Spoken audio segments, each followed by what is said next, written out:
I want you to know, I know Monique is a legend. She is. Still, they stubbornly refuse to make a fair and equitable pay offer to Monique. You can't acknowledge somebody as a legend and then pay them $12,500,000 less to somebody else who doesn't have the same distinction.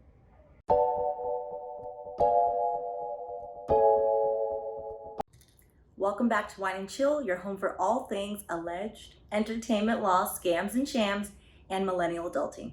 So today we're gonna hop out of music land and enter into TV, film, the silver screen, comedy to be specific, and talk about Monique versus Netflix. As usual, you are going to have the documents down below in the description and right here to the side of me. Speaking of description, a quick disclaimer. By watching this video, you acknowledge and agree that you have read the below disclaimer in the description box and acknowledge that this video is for entertainment purposes only, which brings us now to the retaliation claim.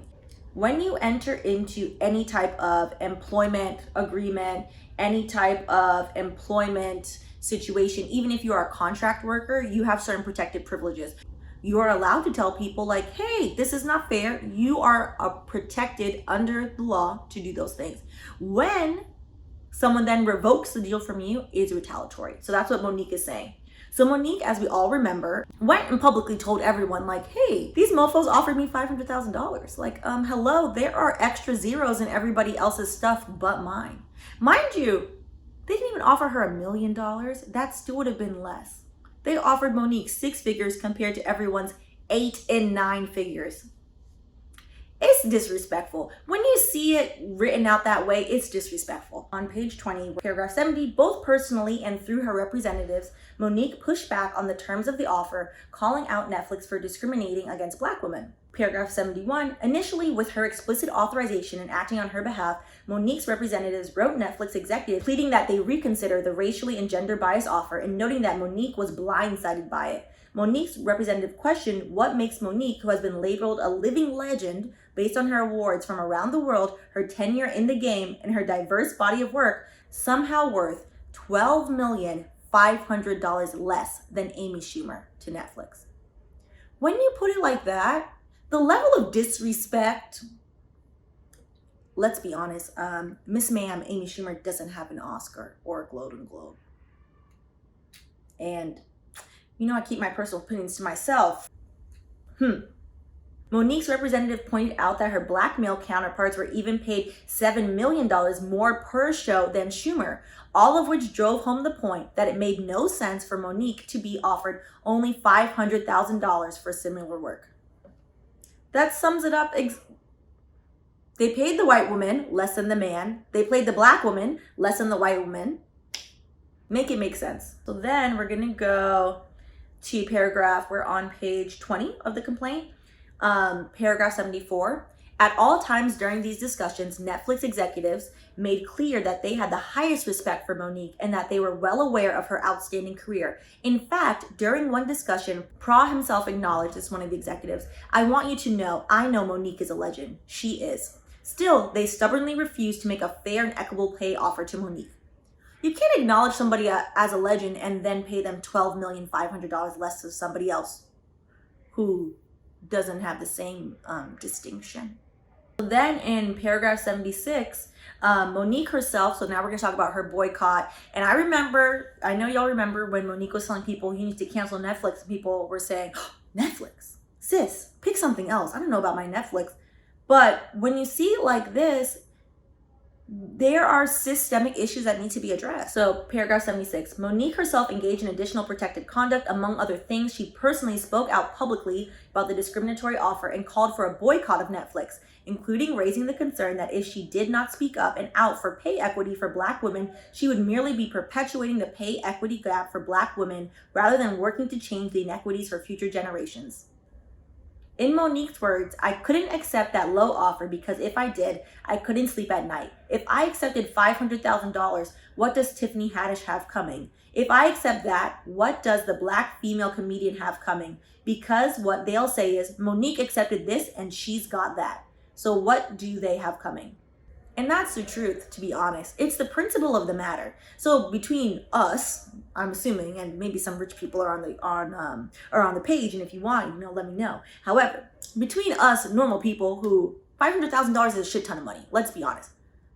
To us. However, the principle of the matter is she's worth more than $500,000. It's wrong.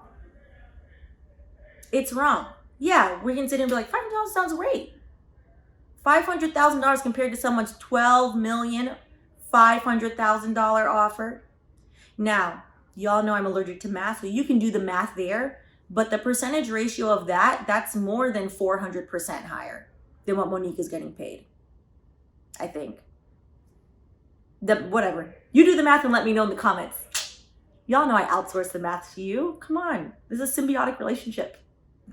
I'm going to read this paragraph as kind of like the closing part of this section about retaliation. And then we can kind of go a little bit into like legal.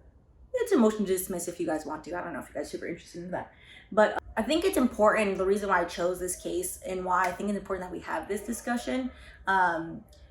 Paragraph 77. Unfortunately for Monique and many other women of color, their challenges when speaking up about pay gap inequality are all the greater because they are met with skepticism, not empathy, when they ask for more money. We celebrated victories of many talented actresses like Emmy Rossum, Jennifer Lawrence, and Ellen Pompeo publicly aired their financial grievances against networks and studios who paid their male colleagues more money than them. This has not been the case for Monique, who to this day has not been made a fair and non-discriminatory offer by Netflix.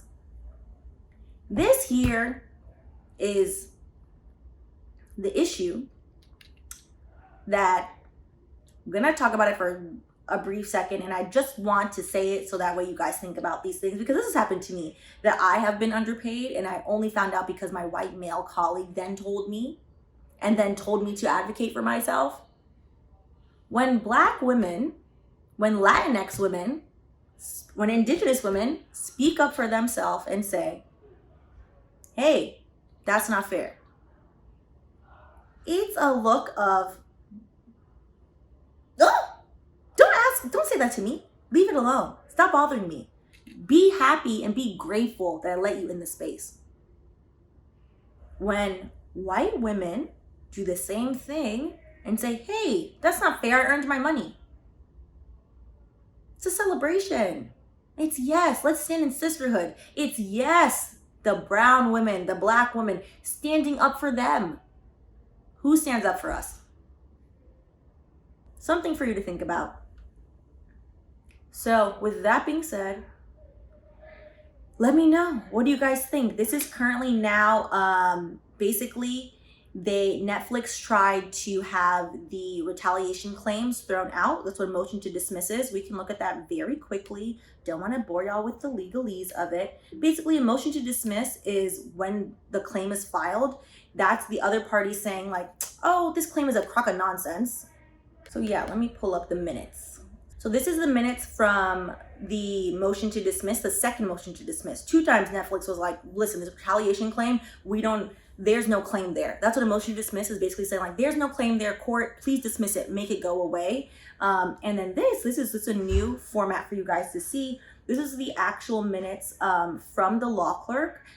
They basically summarize. This is really good. I would suggest if you want to have all of the case in a truncated, summarized version, you can read this. It's only 19 pages versus the complaint is a bit longer. It's 39 pages. And this also says both sides, Netflix side as well. This is the court's ruling on the motion to dismiss, where the court basically is saying, no, actually, we're not saying that there is retaliation, but we're saying there is a possibility.